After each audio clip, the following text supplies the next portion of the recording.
There's more to ease. Financial District Home Office. Now that's it. Baby, if you've ever wondered what became of Joe and me. We're living on the air at Carnival Personnel. Carnival Personal Podcast, CPP. Listen to Jacques incoherent yapping while Joe can quote a movie line by line. They may have no idea what they're talking about, but all in all they still sound pretty fine. It's Carnival Personnel, the CP Podcast.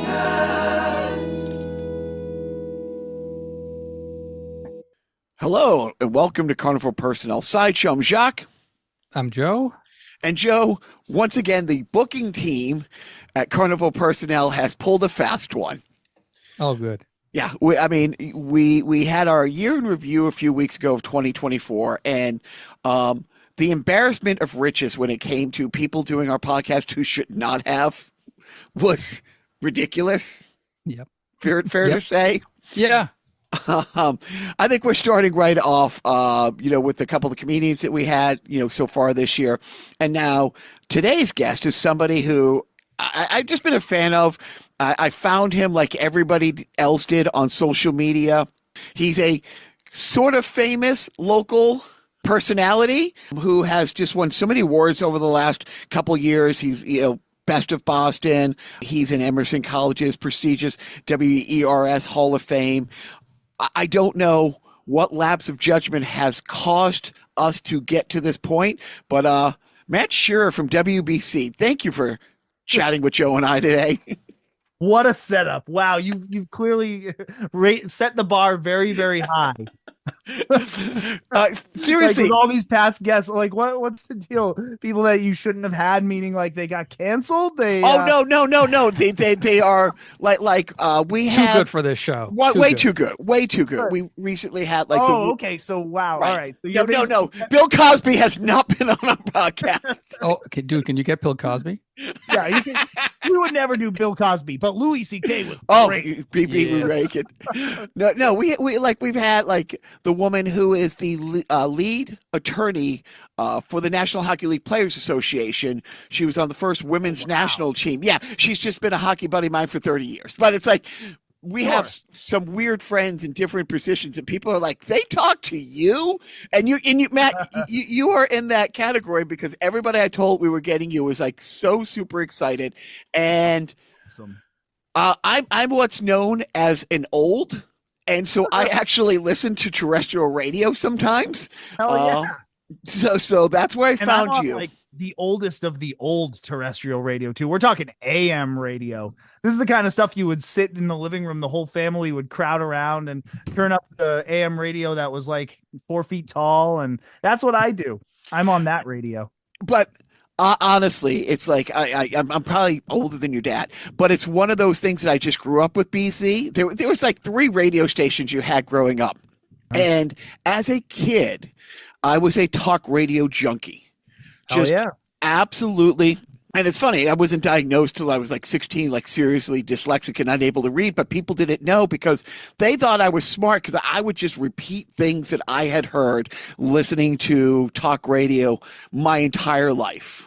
So that's basically every comment section on Facebook right now. It's just repeating things they heard on talk radio.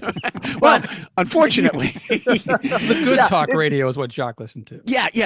I listened in the era of talk radio. There was no alternative facts. like Clear Channel had not taken over everything that was once good. No. And then, of course, I've always dreaded social media. I officially, and I have a plaque somewhere, I'm the last person who ever go on Facebook. But when Joe and I started this podcast, I kind of, had to have some kind of presence. And then a couple years ago when I started in comedy, like everybody's like, you have to be on this platform, that platform to some degree, not, but I found you, like, I'm guessing 50%, your listenership, your subscribership had to go up 50%, maybe 75% when you did the tragic story of the two Dunkin' Donuts folding in Stow, Massachusetts. Yeah, that was a big one for me. That put both my name and the town of Stow, Massachusetts name on the map. And that's what they're famous for now. It's amazing. No, it was, yeah. I mean, that was a big one. That was a big early viral moment for me. And believe it or not, there was one not that long before that, maybe a few months before that, out in Billerica, Massachusetts, a very similar tragedy where they had 3 market baskets on the same road and one of them closed. And the whole town lost their minds. Lost their minds. That was a load-bearing market basket. You know, that was the one that made the other two just collapse. Yeah, there were 3 on the same road within a 10-minute drive of like from end to end, and the one in the middle closed, and people just could not handle that. So that was another really big one for me. So I didn't want to just be known as like the guy who covers big local beloved chains closing. So but that's sort of what was about to happen. Now every single time a store is closing in my DMs, people are like, "Hey, the Tumbies in Southie just closed. Can you do a story about it?" So obviously with your stories, you have really, really great comic sensibilities. Did you, when you were coming out of high school, picking colleges, you went to Emerson, did you choose like radio? Were you going to be a comedy writer? Like what brought you to where you are now? Thanks. Yeah, no, radio was the drive. Definitely not comedy. I mean, believe me, I've always been a fan of comedy. I love comedy. It's my favorite genre of everything, but I don't know, man. I was like a big music guy in high school. So I wanted to be the cool rock jock on the radio, back when that was a thing you could be and get paid for. But I was like, no, I'm going to, go do this. And it's funny you mention wanting to do comedy at Emerson College specifically, because my freshman year, just for the hell of it, I found out that one of the improv troupes on campus was having an audition. And I was like, yeah, sure. Why the hell not? I'll go there. And I think that it was in that moment that I realized I'm not actually all that funny. Like it was just standing up in front of all those genuinely funny people, just watching them and trying so hard to get a laugh out of them. And obviously I didn't make it into the improv troupe. So no, I focused mostly on music, but I don't know. I've always been very influenced by the comedy that I see on TV, on stand up, all that stuff. And I don't know. I think life is too short to not have fun and not laugh at just the ridiculousness of everything going on around us. Well, I think I can draw a parallel between you not making Emerson's improv troupe and going on to what you've done, and Michael Jordan not making his high school basketball team and then going on to greatness. There you go. That's it. Me and Michael, man. 2 peas in a pod. It's funny. One of the other guests we had this year, an author, Catherine Rydjewel, who wrote the definitive book, The History of College Radio. When you talked about that, it was great. It's the first 200 pages was this land act in 1936 that paved way for these towns. Like it was in the weeds, actually how college radio came to be. And the second half was, how Mission of Burma led to the Pixies that led to whatever type thing. It was fascinating. Yeah. But I was a big college radio guy. Yeah, Loved man. it. Emerson's radio station WERS is the reason I wanted to go to Emerson. I tell this story all the time about how one of the first things I ever bought with my own money was an old AM FM radio. Now I'm really showing that I am also an old, but I bought myself a little AM FM radio boombox with a dual cassette deck and everything. And I used to sit there with it between my bed and the wall. And I'd when my parents went to bed, I'd scan the dial, and so often I landed on WERS. And I was like, oh my gosh, these cool college kids, they're picking all this crazy music that I can go and impress my high school friends with. And I wanted to do that, and I was lucky enough to get in, and I did it, and it was fun, and it set me up for a great career. So I love it. And even now, I mean, I live within the 5-mile radius of Ulol's radio station, and it's great. Love it. Have you ever been down there? I have not, because I don't want to get a visit from Chris Hansen, so I kind of stay away. I mean, they are college kids, but I'm like, yeah, I'm good. That's true. Well, it's funny you say that too, because, I am very fortunate to have a nice big following on different platforms and stuff. And a lot of the times college kids will like invite me to cover their events and stuff, or like cover like, oh yeah, come to our fraternity. I'm like, I think it would be really bad if like a 30 something me just showed up at your fraternity with a microphone and a camera while you're all underage drinking. So it was, but no, the UMass Lowell radio station is pretty cool because it's literally in a fallout shelter. 100%. Yes. Yep. Yeah. You have to walk underground through all this like really creepy passageway. And, yeah, it's fun stuff. My old college punk band played there. That was the one time I went into that radio station. It was fun. What's great, and we're all over the map, which is how we always do this. Does Emerson College have an underground steam tunnel system and fallout shelters? A close family friend who's kind of like an older brother went to Harvard. Do you know you can get from Harvard to MIT? I've heard this. And we went through those tunnels. Also, I forget the name of the bridge, but there's a bridge that you can get across the Charles and the steam tunnel crawl space. And I didn't know if Emerson had that, but yeah, because being in a band, we played lots of college shows, and oh yeah, what essentially was fallout shelters if they were built in the 50s because of whatever. Yes. So everyone's breathing asbestos. It's great.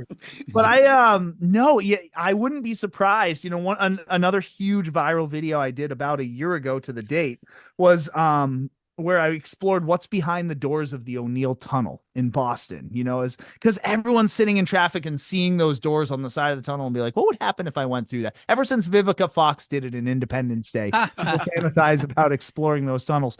So I was lucky enough to set something up where I could do it. And ever since, people have been sending me like other tunnels that I should explore in Boston. And there's a small one under Boston Public Garden and the Sumner Tunnel, which actually goes underwater. So, I happen to know, I don't know of any under Emerson College. I'm sure they have something there, but I do happen to know that a building that is right next door to them, where there used to be the piano store, there is a full-on concert hall under Boylston. Yes, that I did know. Fantastic, right? It's been well documented. There are pictures of it. I want to do a video about it too, if I could ever get down there. But yeah, and I mean, it looks like there's still some beautiful murals you can see on the wall, and like if they were to just turn the lights on, they could open it up again. But it's like not at all to fire code, so people probably would die down there. But it would be really cool.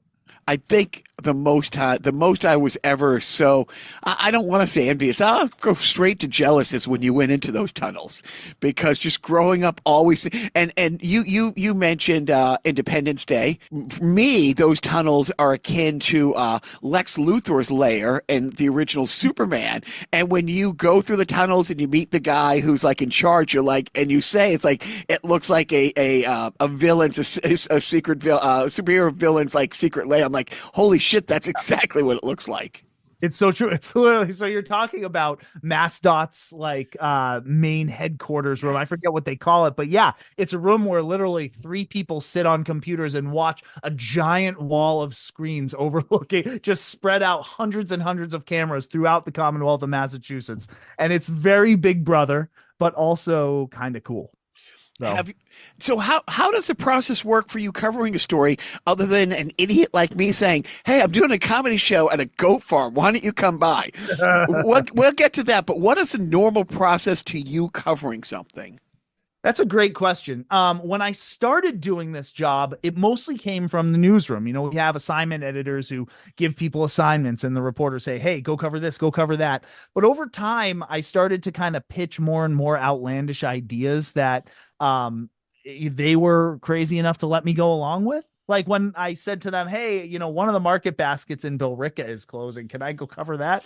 Like, I don't know if there's really a story there. Next thing you know, it's millions and millions of views and huge viral story that's getting covered all across the world, really. So I come up with ideas on my own, just being out and about. And also, like you said, people like yourself sending me ideas on social media. It's amazing because now I have eyes and ears all over the state, and, people come up with great stuff. They also come up with really bad stuff. And I would say like 99% of the pitches that I get are not that interesting. Like, hey, come on down to, my uncle's pizza place, Okay, well, what's great about your uncle's pizza? Well, they're just really good, and they're cool people. All right, but instead I don't know if it's because you've pitched yourself to the media before, but you knew exactly what to do. You kept it short and sweet and you got right to the highlight. You said, hey, there's this show happening where we're going to do stand-up comedy and there are live goats walking around. I was like, boom, done. Say no more. I'm there. And and that was a fun one to do. So Joe and I have been doing comedy of some form or another since like '94, and I've always been like amazed by like, you know, how the levers of certain things in this world work. And out of the sheer goodness of my heart and my civic duty, in 1993, I ran for office in the city of Andover. It was right after the 92 election. Well, here's the best part. I never wanted to. I had no desire to, no interest at all. I couldn't have hated the town of Andover more. We had moved there just a couple years before from Wilmington, and the city of Andover goes way out of its way to roll out the unwelcome Matt. Andover is one of those towns, unless you're 4 generations there, you're still the new person in town. And you can't even move there and be rich. You have to have old money rich type thing. So it's fine. It is what it is. But after the 92 election, where the whole thing was like no child left behind, like this, education, so important. I'm home. I don't want to brag. I went to Fitchburg State College, which is, you know, why I don't want to brag. But there was an article in the Lawrence Eagle Tribune. The guy who's been on the school committee for 30 years announced a year ago at the end of his term, he's not running. And to date, no one had taken out nomination papers. It's about 4 weeks before the election. Now, I had probably been in the Boston Phoenix like 3 or 4 times in the previous like 6 months for band related stuff because I was in a band. I had hair longer than I do now, shaved on the sideburns, and we had just got into a rumble with a flock of seagulls at a place that does exist in Burlington. So a couple people in the media knew who I was, but I literally took out nomination papers just to kind of embarrass people. And I did not expect what ended up happening over the next few weeks. I got a call from the Lawrence Eagle Tribune. They said, oh, we see you took out nomination papers. And my platform was make a vegetarian lunch program, introduce third graders to Kurt Vonnegut, and do away with the school mascot, which at the time was the Golden Warrior. And the lady had fun. She was talking to me. She was really nice. And the next morning, nothing ran in the paper. I'm like, oh, it is what it is. I didn't really care. But then I got a call in the afternoon from her boss saying, we went to go to print. We saw this article and somebody realized, oh, we just did a big story on him and his band 4 months ago. It was the front page of the, when the newspaper actually meant something, of the entertainment. And they're like, you didn't say you were in a band. I'm like, I didn't. What? Think it mattered. That's the reason not to go to print? Yeah. No, what? it went to go. It was a reason to not run that article and write another one about a punk rock drummer. So it went from being a page 4 or 5 thing to the front page. And then I found out that like the Lawrence Eagle Tribune and like the Worcester Telegram and Gazette, they are like a feeder thing to smaller communities around Massachusetts. And then within weeks, it's the Globe, it's the Herald. Chronicle came up to our apartment in Fitchburg and did a whole half hour on me. MTV picked it up. Kidding me? And it was. I'm going on YouTube right after this. Oh, dude, I will. It's like, it is insane. And I learned right away. It's like, because I was going to film school anyways, and I could, even though I'm long-winded here, I know 2 things. Just get to it. This is why it behooves you to cover this story. Also, people are generally lazy. And if you go to them and say, look, if you go into the police station and say, I did all the groundwork, here's this. Now put down the donut and go arrest this person. And they're like, and you had all the dots in a row. And so I ended up doing that for the next ever. A year later, I was able to get a 2-page article. I was on Billboard magazine. We weren't signed. We're getting 50 people to TT's on a Thursday night to see us, and yet I was able to figure out how to. And I've been able to do that. Let me just stop you right there. 50 people for a local band is a pretty solid draw. Oh yeah. But you've already sold out O'Brien's at that point. But it's not 2-page Billboard magazine worthy, except, but no, it's great. And that's why I love working with, people, like in this field. And again, I've only been doing comedy a couple years, but there's a local AIM radio station here. I was trying to help. I was really trying to help a couple years ago because they have no social media presence. Mm-hmm. And over the last year, it's become old man, get off my lawn kind of radio. But through them, I've done a couple charity things with them. But I became friends with them. I get into comedy. I call the Lawrence Eagle, the Lowell Sun, and I say, hey, I'm doing this show. It might have been my second real show, third real show. I think I've been in comedy all of 6 months. Joe at that point had written all of my good jokes. And somebody from Lowell Sun said, oh, yeah, we're going to come. I called the mayor's office. And I said, hey, the Lowell Sun's showing up to come to my show and do an article on me. The local radio stations, mayor brought 11 people from his office.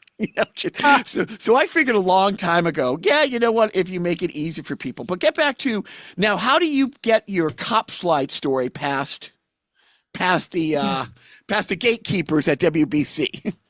Well, I just want to really quickly just not to stay on what you were saying, and I will get to your cop side question, but what you were just describing right there is giving a unique angle to a story that people have heard before. Like, everyone's heard a story where some guy runs for office and here's their platform, but he's a punk rock drummer. Like, that's interesting. But everyone's heard a story about, here's this band, another local band. We don't, but he's also running for office. Putting those two things together makes a really unique thing. Same with like, the goats. It's like, goat yoga. Okay, we've all heard of that before. Stand-up comedy, we've all heard of that before. Put them together. Whoa, now we got something interesting. So I always say to people who are asking me like, how do you get press? How do you get publicity? Don't be afraid of like publicity, not publicity stunts. I feel like that's kind of a frowned upon thing, but like, don't be afraid to do something different just to get people's attention. Like, there was a coffee shop. I didn't do this story, but there was a coffee shop in some town, I think down on the South Coast.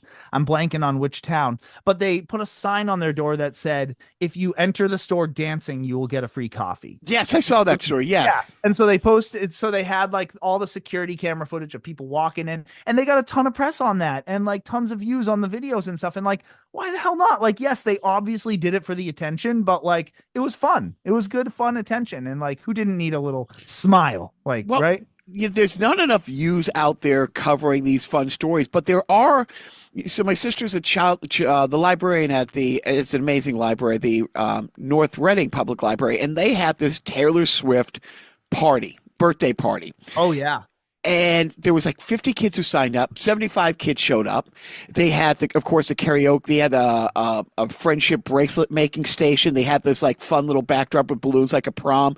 And I was talking to my sister and the boss, and I'm like, you guys, this is the amount of happiness and joy in that one room. It was, I wish you could bottle it up. I wish you could possibly bottle that up. It was so pure and great. But I also said, because this is how my mind works. Like I said, I'm an old school radio guy. I love old movies, and the old PR stunts from days of yesteryear still work today. And it's the same principles. But I said to him, I'm like, every town has a cable access station. They're begging to come cover something like this. Every local town has some kind of newspaper. They're mostly online now, but they're looking to cover this. I'm like, don't be afraid to reach out to each, every town has like a board of selectmen or whatever, council people thing. Yeah. And yes, you'll have one in your district, but there's always one. Invite them. Make as many people come, and it behooves them to show up and be seen at these things. It also helps when people start saying, how outdated are libraries? Why are we funding this? To have somebody who went to your Taylor Swift thing and says, oh, there's so much more in a library than the Dewey Decimal System, which doesn't exist anymore, and old books. I mean, your libraries have amazing things, and I don't know why more people don't reach out to you to say, hey, because all the time I'm calling my sister and asking, hey, my boys one of my boys is looking for a sewing class. She's like, oh, we have this quilting class. This library has this. She sent me a link where they have all kinds of things. Joe just got, what game did you just get from your library? The Legend of Zelda. Yeah, you can get video game. There's all that, but I don't know why libraries don't get more.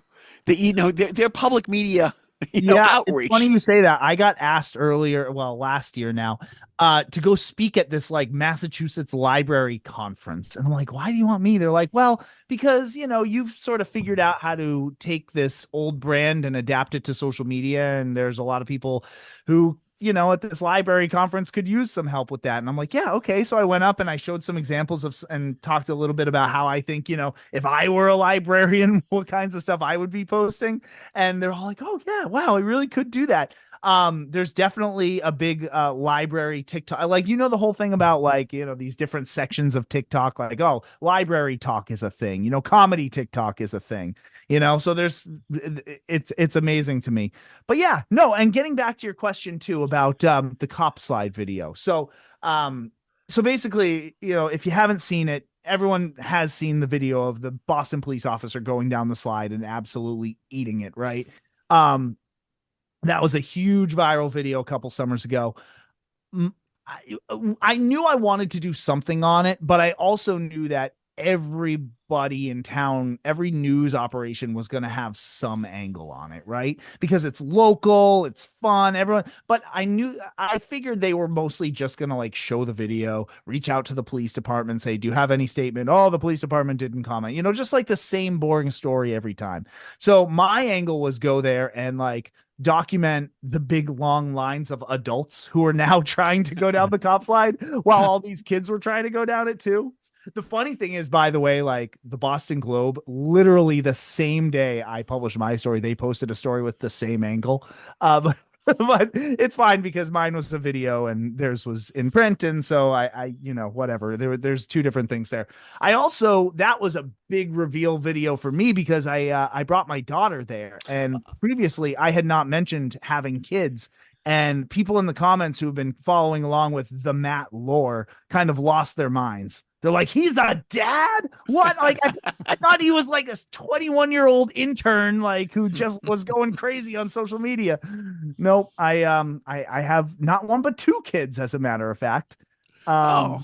So that was fun. And I also didn't really, cause the other thing for me is like, I got a pretty decent following on social media, but I don't want to make it about my kids. And I also don't want to suck them into that world. There's enough people who kind of use their kids for content. You know what I mean? Like, yes, my whole stand-up is making fun of my children. And that's fine, but it's different than like putting your kids in this like viral video or like using your kids to get famous on social media.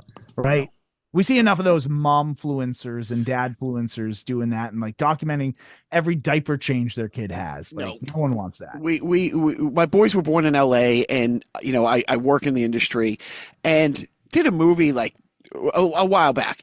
And my mom, and I have so many friends who have like not Nick shows, couple who have they've had 3 shows on Disney XD, and my mom was like, why aren't the boys doing that? And I'm like, because a lot of my friends are adult who were children actors, and there's no way I've ever, and there was like, did this movie, and there's one scene where a kid is being dragged from point A to point B, maybe 30 yards, and he's yelling like, you're not my mom, and you're not my mom. It was an adaptation of The Body Snatchers. And my mom saw it, and she like, mentioned my boy, goes, oh, he should have done that. I'm like, Mom, that was shot we shot that in Jackson, Mississippi. I said, I'm not going to bring, him down there. That kid's call time was like noon or 1. That ended up being shot at like 9 at night. He ended up, the voice didn't work, and we had an ADR, and I'm like, why? Why would I do that to my kid? Why? You know what I mean? I don't need it. Yeah. It's like, so good for you, man. I mean, it's like there's so many people, and that's their world. But totally. And I still, even though she was like in the video and I had her voice and stuff, I covered up her face. I actually used a loop of the cop's slide out covering over her face. And so that was like, that was kind of a fun thing. But yeah, man, I don't know. I let the newsroom know that I was going to do a cop slide video, and they were just like, have at it, go have fun. And I did. Now, when you did the Prada Saugus thing, how many times you go to cover a story and get blown away by like, okay, this is not the story I came to cover. Totally. This is so much bigger.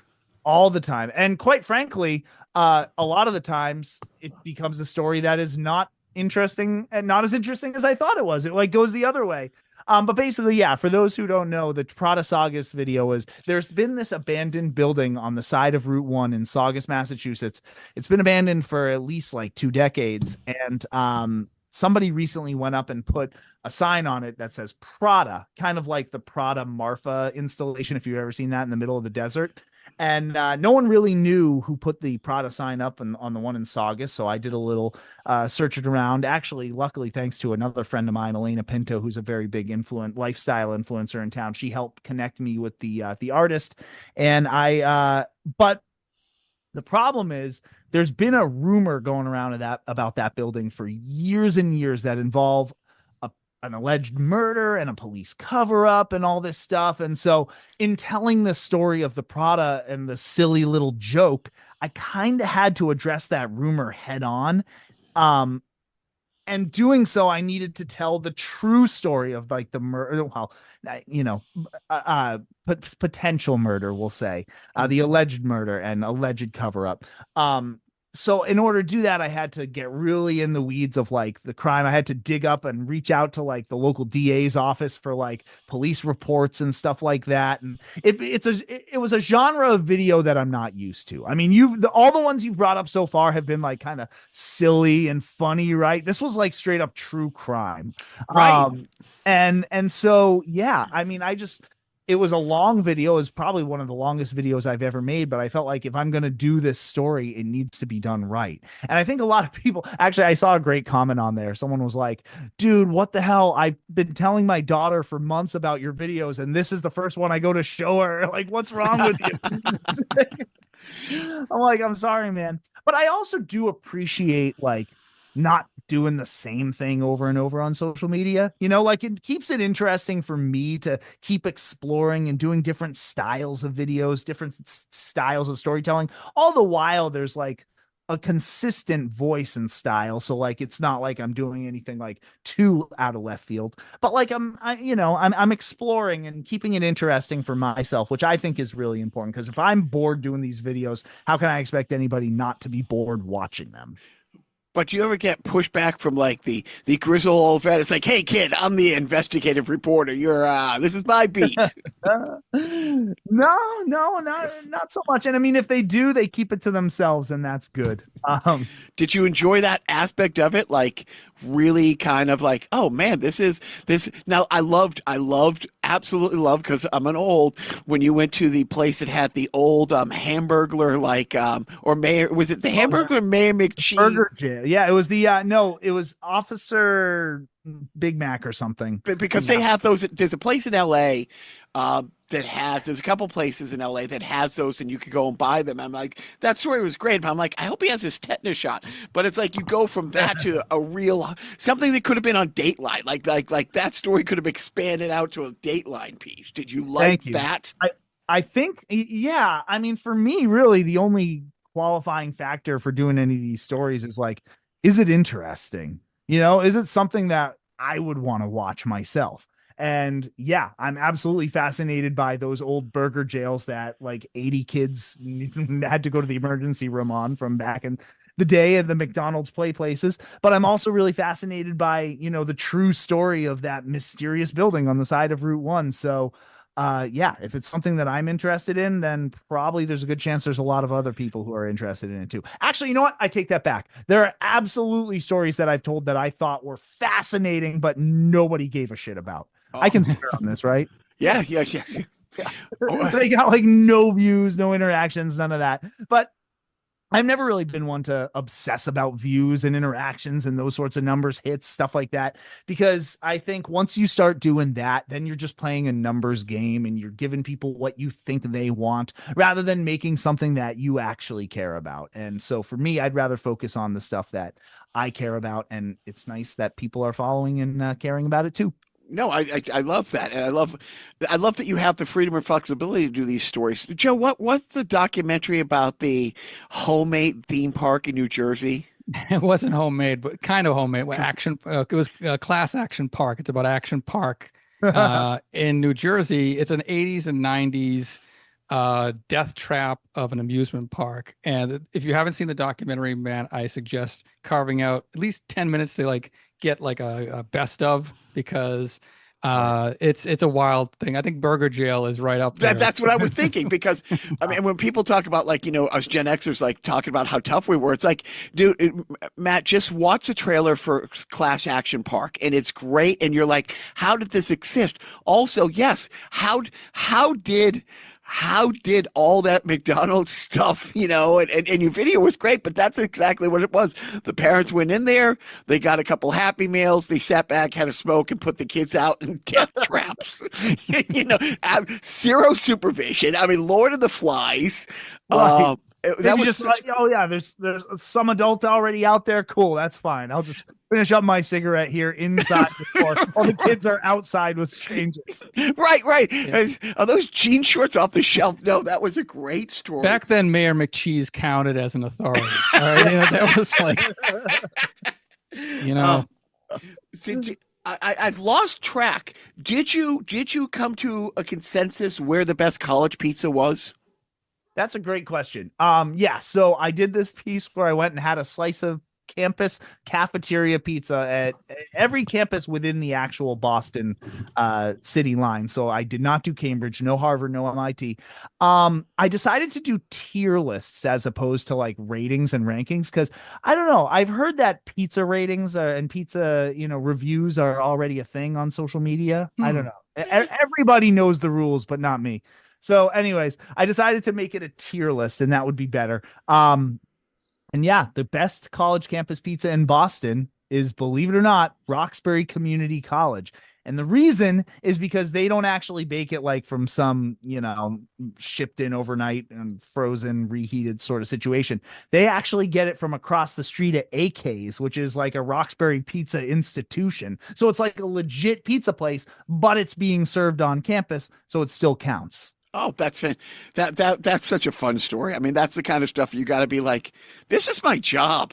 I get to do this. Well, it sounds fun until you've had 11 slices of pizza in like 4 hours. And then I call that Tuesday.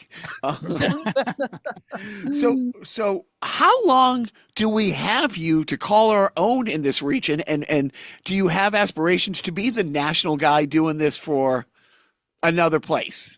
And can you say that, if your bosses might hear that, he's out on Indeed looking to get on, No, man, I'll be honest. There's been interest nationally and from outlets in other markets and stuff. And I was very close to doing something on a national level recently, but I just couldn't work it out with the contract that I currently have with WBZ. But when that's up, I'm not really in any rush to leave Massachusetts. Like, I've got 2 kids. I've got my wife has a job in one of the best school systems in the whole state. I own a house. Like, to me, leaving Massachusetts is more of a pain in the ass than staying and continuing to be from here. And I think what I do benefits so much from the fact that I have only ever lived in the same 20-mile radius my whole life. So you're a local guy. You know all the local legends. Yeah, it's more like a 10-mile radius and a 20-mile diameter. But yes, I grew up in Acton. I spent like 13 years in Boston, and now I live out in Framingham. Oh, nice. And just real quickly, your mom's maiden name, the street you grew up on, your first pet. Have you thrown all this out there? Like, might as well cover. Dude, I'm an open book, man. I know. I talk about how I try to keep my kids off this stuff, but I'm like, I'm not telling you where my kids live, but this is my address. Let me tell you where I lost my virginity. No, it was on the Burger Jail, wasn't it? That's what the crux of that story was. Yeah, that's why I was so interested. Yeah, exactly. I got to make a story about the Burger Jail somehow, so that I can tell people. Yes, see, guys, I have had sex before. No, that's why I brought my kid into that video. See, look, here's the proof. Right. Here's where you were conceived at the Burger Jail. Here's so the awards you've gotten over the last few years, and I want to talk a little bit more of them, but I can legit call him a friend of mine and Joe's. John Tobin opened up Little Chuck's last year. Yes. And we were so lucky to be the 199 seater. And John was nice enough or foolish enough to reach out and say, hey, you guys want to come to this? And we brought, my manager, a wife, another friend of ours. It was so much fun.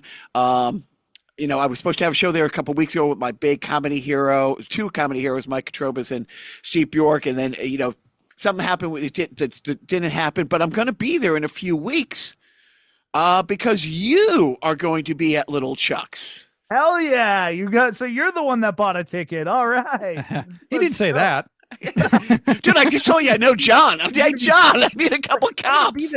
I'm going to be there scalping outside, trying to get rid of this trash ticket. No, yeah, so it's cool. So they asked me to go do this show there. They just launched it called Kinda Famous. And the idea is, I think it's a way of them getting some people who have big social media followings in there. And what they'll do is I'm going to be up on stage kind of telling stories from my life, true stories from, I don't know, work and stuff. And then there's like an improv crew there that's going to be like recreating some of those scenarios. So it's going to be hilarious. And we're going to see Cop Slide live. Is that what? I know. I actually have no idea what's like the plan is or for anything right now. I think they had two other acts before me. One was like a local travel influencer. The other is a local sports talk host. And then I'm going to be in, I don't know when you're posting this, but a couple weeks from now, February 1st.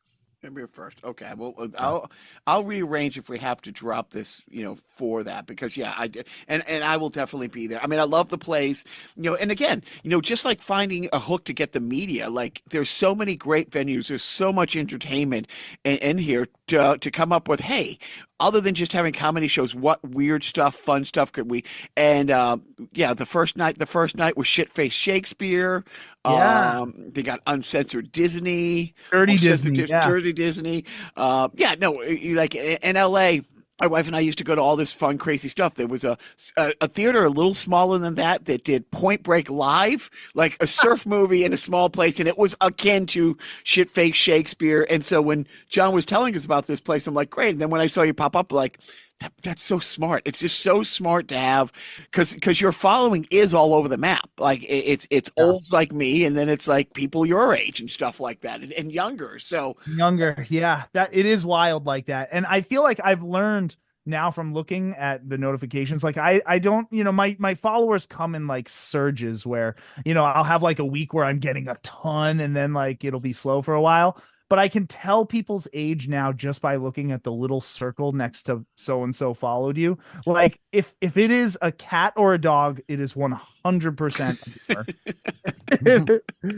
like, and if it's a meme, like if it's a cartoon character or something, it is 100% Gen Z for sure. If it's an actual like nice looking smile, it's a millennial. They are using the same picture on LinkedIn and Facebook and everything for sure. I'm just like looking down right now at some of these people. Like, yeah, vacation photo. That's a millennial too. Oh, I gotta follow her back. Okay. And I apologize to people if I miss a follow back because you perhaps followed me during one of those surges. It's I can imagine. I can only imagine. I don't have any following, so I mean that must be a lot of your work. Must be going and maintaining all of that because you need to have the following, but it's such a balance between doing the real work. Now, I met you, like I was a fan, and then you came in to cover the Boston Comedy Festival last year. That was so much fun because you were not expecting to be able for us to say, hey, why don't you judge? Oh, why don't you stick around and judge the second show tonight? Was that a fun experience for you to be kind of part of that? It was a fun experience, except for one part. I will say this. First of all, the comedians were all hilarious. Like the talent in this town is so incredible. And from out of town, I know that people drove in from all over the place to compete in this competition. The comedian who I liked the most did not make it through to the next round.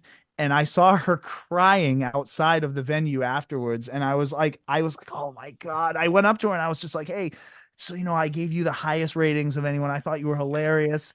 And it didn't seem to help at all. And I went and seeked her out on social media and sent her a note afterwards. And she just ignored it and never followed back. And like, that's fine. Maybe she thinks I was just like lying to her or something. But yeah, that was, I mean, it's hard, man. It's hard to like to judge something so subjective, you know? 100%. Yeah. Like, and there are some really great comedians with great jokes, but just like, I'm looking at the sheet and I'm like, okay, well, originality, they did a really good job, but it wasn't the most original, or, oh, they were really funny, but the crowd wasn't really into it. And so it was tough. Like, but I love the experience just being there and being able to kind of share my thoughts. And, that I like that. Oh, and the other thing was another guy who did not make it through to the next round. I saw him like 2 weeks later. We were both on the same show in Worcester.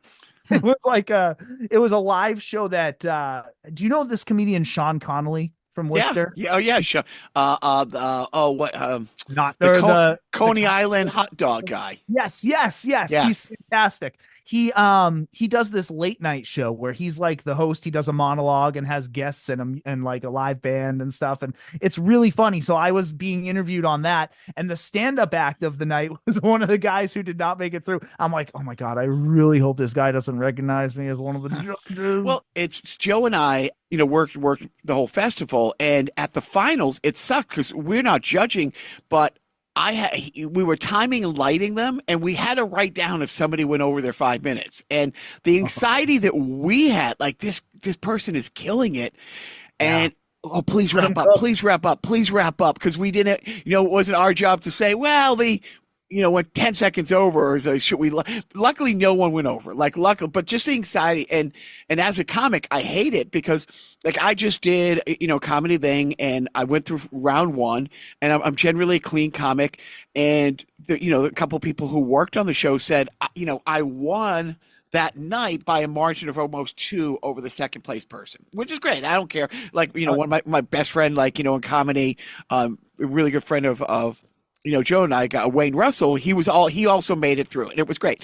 2 weeks later, I'm in the finals, and basically it's the same set, and I don't even make the top 3. And it was like, because but it's different judges, and the people who made it through have much more blue material. And it's like that night, it just resonated with the people who wanted to hear that kind of stuff. Are you talking blue politically material? No. Just like the language and just content. I'm learning these comedy terms still. Just like Red Fox worked blue. Yeah, now, Red Fox was on a show called Sanford and Son, and he was also a dirty comic. Now, Sanford and Son was a show in the 70s on television. Now, television was a thing that people used to watch before computers. Like, right. I could not be more ecstatic that my friend, Wayne ended up being in the top 3. And I wasn't like, my career's over. It's like, dude, I didn't, it's fun. But the judging of it is so subjective. And that's what, it's like, my son and I just went to see, Weezer with my top 5 favorite band, Dinosaur Jr. He's like, they're fine. And it's like, dude, Weezer will tell you Dinosaur Jr. is the greatest band ever, and that's why Rivers started a band. You know what I mean? But it's all subjective. I like Weezer, but every time I've seen them, the opener has been better than Weezer. Yeah, I will sounds like say, the name of a band. Better than Weezer. Oh man, so dude, this is so much great because I follow all your stuff and the reach with your stuff. And again, the best story I ever did was the Go Farm one, but it was one of those things where I don't know when it's going to drop because it drops when it drops. I got a call from our old bass player who lives in Austin, like he saw it before I did. Because I wasn't on socials, and I'm like, wait, what? He goes, hey, I just heard, he goes, he was listening to, or his kid was like scrolling through either TikTok or Instagram. He's like, wait, go back. Did I hear Jacques' voice? And he looked like, what the hell is this? And he called me, and I text you right away. And I'm like, dude, somebody in Austin just gave me the heads up that your story came through his feed, because he follows so many Boston things. That's awesome, it came through and he follows you. But he's the one that gave me the heads up the day it dropped. And that's got to happen to you all. Well, it's because it's the sort of famous thing. Do you like being sort of famous? Yeah, because I think sort of famous is better than being extremely famous because, like, instead of being chased around by paparazzi and stuff, I have random people occasionally be like, hey, you're good at your job. Like, that's awesome. What's better than that? It's cool when it happens in front of my wife and kids because I Actually, my kids don't care. They don't understand. They think everybody just says that to everybody. But to impress my wife. That's Yeah, pretty there you Yeah. go. That's yeah. all that No, matters. yeah, I like it. And I hear about that stuff all the time too. People in different states saying like, oh my gosh, my friend sent me this. I was like, I know him. They're like, oh, and like all the time I'll post videos and I'll think, nobody outside of Stow is going to care that Dunkin' Donuts closed, right? But next thing you know, like the Daily Mail in the UK writes an article about my story, and stuff like that. And it just becomes national news. And excuse me, that blows my mind. That's awesome. What so round out, I see the guitar over you. Are you also a musician? Yes. Yeah. I mean, I'm a musician. Yeah, I played in a punk band for a while. Played bass mostly, but I love playing music in general. That's kind of actually, this is sort of like something. I'll give you some exclusive material here. All right. Almost anytime you hear music in one of my stories, almost anytime, it's me playing the music, because I don't want to worry about like copyright. I don't want to worry about, getting something pulled down for, The what is it DMCA called? or anything. Yeah, all that. So I was just like, let me just grab my bass right now, or let me grab my guitar, my keyboard's over there. I'll just lay something down and like work it in. And it makes the story take longer to finish for sure. And I'm sure my bosses don't love that I do that, but it's just another thing that makes it more fun for me. I am not good enough of a musician to do it professionally, but I am good enough to have it in the background as something that's, overpowered by my voice. Like if I'm talking and people aren't actually paying attention, they can't tell that I'm like slightly off beat or like, out of key or something. So No, and it's funny. I've had things like taken down. It's like, oh, music copyright thing. It's like, dude, that's mine. It's like I gave myself permission. Here's the post-it note where I said, Jacques, you can use your thing in this, and it's always kind of funny, when I hear that, dude. So are you one of these 1, 2, 3 year plan guys? Do you know what you're looking at? And also, how far advanced do you have stories? Do you have like a list in your desk for a slow news day? It's like, oh, I want to circle back to this, or do you? Yeah, I take it. Yes. It's never slow for me. Like there's always so many things. Like I have in this past week, I filmed 3 stories that I need to make videos. So like the next 2 or 3 days are going to be spent entirely on taking the stuff that I already have. And then I have a whole backlog of videos that I just haven't finished for one reason or another. Yeah, I mean, I'm gathering stuff faster than I can put it out, basically is what I'm saying. So, but yes, I do have a huge list of ideas, stuff that I've already pitched. And, the stuff that usually rises to the top is either stuff that's like super timely and topical, or stuff that, I don't know, it just gets me the most excited. Like when I think about, oh, wouldn't it be fun if I did that or that thing? And, or sometimes I'm just like sitting on an idea and waiting for the right moment to unleash it. Like I had this, I wanted to do something for a long time about what's the deal with those old newspaper boxes that you used to see at train stations everywhere, and you still see, but they're just sitting there empty. Right. And so, finally I had heard of somebody starting, like little free libraries with those.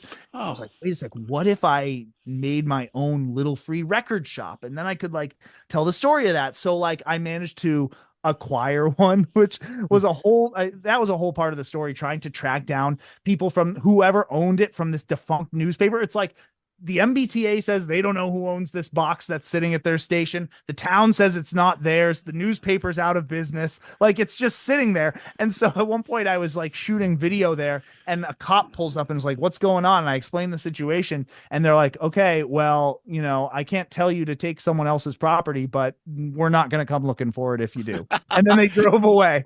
That story is great. Yeah. So I did end up finding somebody who previously worked at this defunct magazine, actually, and he gave me his blessing, even though it probably wasn't his place to do that. So I took it, I decorated it, I set up a little free record shop in the middle of Alston. Sadly, I haven't been back there in a couple months, so I really hope the community is doing their job with that thing. But yeah, found a great location for it. But that was an idea I had been sitting on for a long time, just until the right moment struck. Oh, I mean, creating your own stories to then cover. It's the snake that's eating itself. Oh, no. Then there's the stories where I have great ideas and like I need to wait for other people to come through. So, for example, do you remember this old meteorologist from around here in New England, Al Don't say. Alcaprillion? Okay. Dude, okay. Pressure. Okay. Go ahead, Joe. Wait. Go. I'm sorry to interrupt you, but one of our first sketches from 1994 on our public access show, we did this, comedy show. I did an impersonation of Alcaprillion, and it's on YouTube. You can find it. So, and we've give us a little sample right now. Good evening, everybody. It's high pressure. Yeah. And so, but then like years later, we had the real Alcaprillion do a sketch, like a walk-on kind of SNL thing where I redid. Yeah. So yes, we know Alcaprillion. You know well. Alcaprillion. So what happened was somebody had told me that back in the 90s, Alcaprillion starred in a movie about the Kowloon restaurant. Okay. It was called Kowloon Castaway. That was all they knew. And the only way they knew this was because there was like a listing on some film festival website being like Kowloon Castaway starring Alcaprillion. And she was like, what? She's like, I'm going to make it my life's mission to find this. So she reached out to me and was telling me about this. And I was like, okay, this is now my career goal to find this video. And so did a lot of research. I found the director living in Australia, and he confirmed, yes, I shot this movie starring Alcaprillion, but it's sitting like in some storage container somewhere. I haven't seen it in years. And I'm like, okay, can you please find this? And he's like, sure, why the hell not? So weeks and weeks and weeks went by until finally he got back to me. He's like, hey, here you go. Here's Kowloon Castaway.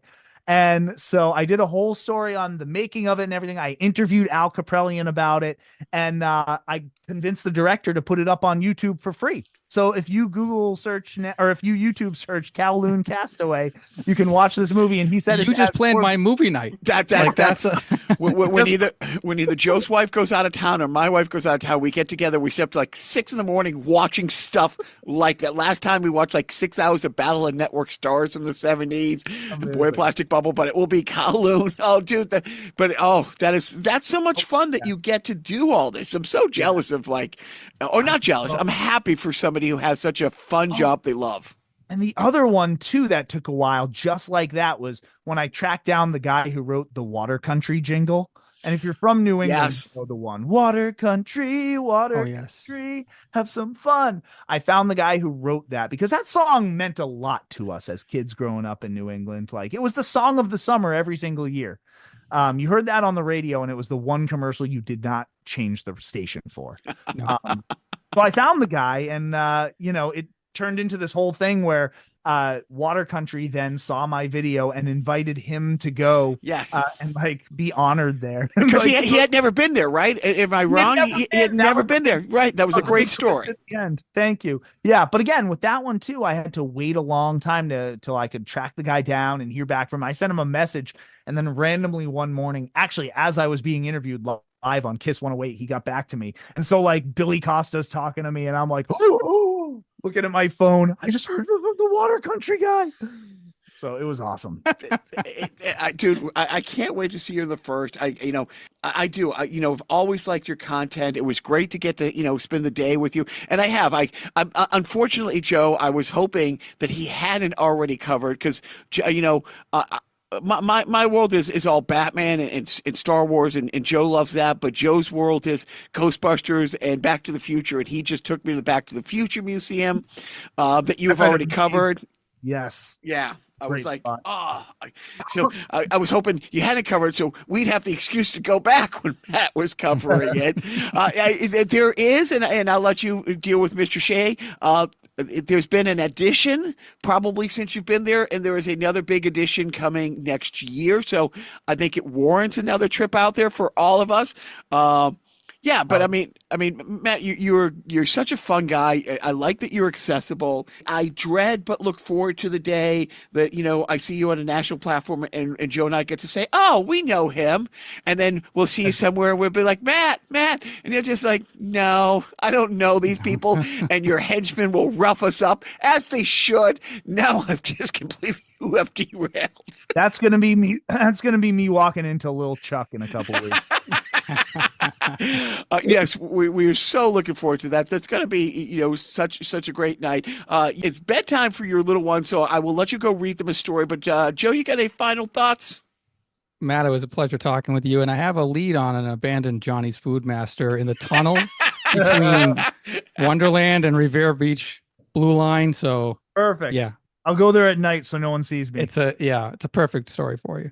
But it was great having you on. Follow Matt Shearer at Reporter Matt on Instagram. That's where all the funny happens and all the information happens. That true crime story was not funny, but there was a funny element to it with this sign, but yes, it takes a dark turn. Either way, thank you guys so much for having me. This was a blast. I do a lot of these podcasts, and this one just felt natural and fun, and you guys do an amazing job. Thank you. Well, thank you, Matt. And Jacques, once again, if I have to say this one more time, please don't forget